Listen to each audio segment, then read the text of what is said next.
The final three quarterbacks today, 7, 6, and 5, all in the same tier. That is Surgicality, beginning, Chris, with your number 7 quarterback, that man right there. Who also wears number 7 on the football field. I did not mean to do that. I'm not that smart. But C.J. Stroud, yes, number 7. C.J. Stroud, I love watching C.J. Stroud play. He's one of the most pure throwers in the sport. Right? We talked about with Justin Herbert a minute ago. When you talk about like a short list of guys in the pocket, you got to hit a bullseye in a big moment. C.J. Stroud would be in that discussion too, as far as that guy. He makes some of the damnedest throws as far as accuracy-wise that you'll see out of anybody on the whole list. I mean, the ability to drop back, oh man, there's somebody in his face, and he hits a 25-yard crosser where it looks like he barely got his feet set, he barely got to see the guy, and he just drops it in there like perfectly. It's incredible the way he plays that way, okay? I know some people might go, oh, it's a step back for C.J. Stroud this year as compared to year one. Yeah. I would say the no. numbers say that. Yeah. The team stats say that. Right. The team performance says that. Right. The film does not say that. It does not say that. A lot of the film and the negative is not C.J. Stroud. I go, no, it's the Houston Texans. He can't block them. He can't get open for them. He can't call another play where it's like, wait, we can't block, so now we're sending. Remember, we had this conversation during the season. Wait, we can't block anybody, so we're keeping everybody in the block, so now we only have 2 or 3 people going out and routes downfield. Oh, and that's right, Nico Collins is hurt, and Stephon Diggs is not playing. So who's getting open? Oh, hey, we got Tank Dell. Okay, yeah, but he's about to get hurt too, so then what are we going to do there? I mean, so that's where we all threw it on C.J. Stroud for the step back, and I'd go, it was anything but that. Was he perfect? No. Did he have some down moments? Sure, he did. But I think a lot of those down moments were more about like, oh no, the team's not playing well. We're not doing well on offense. I'm going to try to force something or make something happen, right? Or I'm under pressure and I'm trying to make big throws down the football field regardless of what I'm under and who's hitting me and who's open and not open. So that's what you look at. But I watch him and I go, I have no problem with his decision-making. His decision-making is really good. His ability to replicate his throwing motion, I would say him and Joe Burrow are the best in football at that. It's just being machines, mechanically, throw after throw after throw after throw. Yeah, he is one of the most skilled throwers, passers in the group. He might not have as strong an arm as Justin Herbert or Baker Mayfield or a Lamar or a Mahomes, but it's plenty strong, okay? But it's the pinpoint accuracy and then all the versatility in the throws he has off that.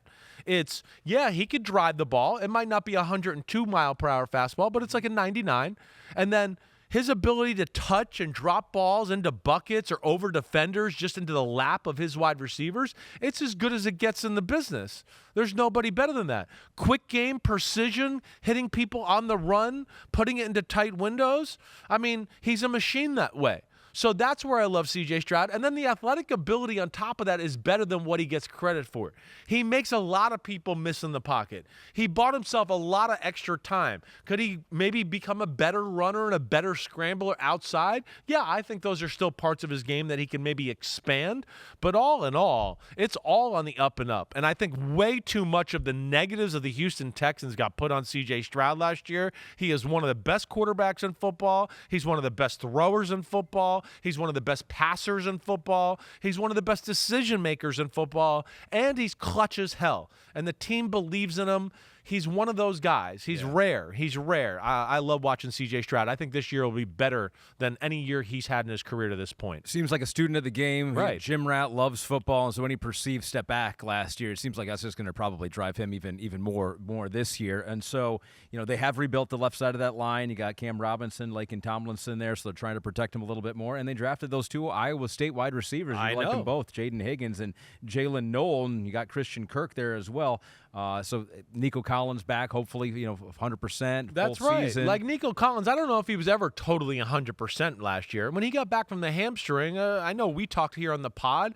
I don't think he was all like totally 3 rockets up his ass again, right? Like hitting on all cylinders that way. I think there was a little management there. And then like we talked, like you're saying, Tank Dell got hurt late in the year. Okay, but before that, it was a lot of weeks where it's like, wow, he's got to depend on Dalton Schultz and Tank Dell here to get through the football game and the run game and do that type of stuff. There's a reason they fired their offensive coordinator after going to the playoffs 2 years in a row. There's a reason they've totally said, the hell with our offensive line after going to the playoffs 2 years in a row. They're telling you without telling you the problems were the team were not C.J. Stroud. It was our pass protection scheme and our offensive line.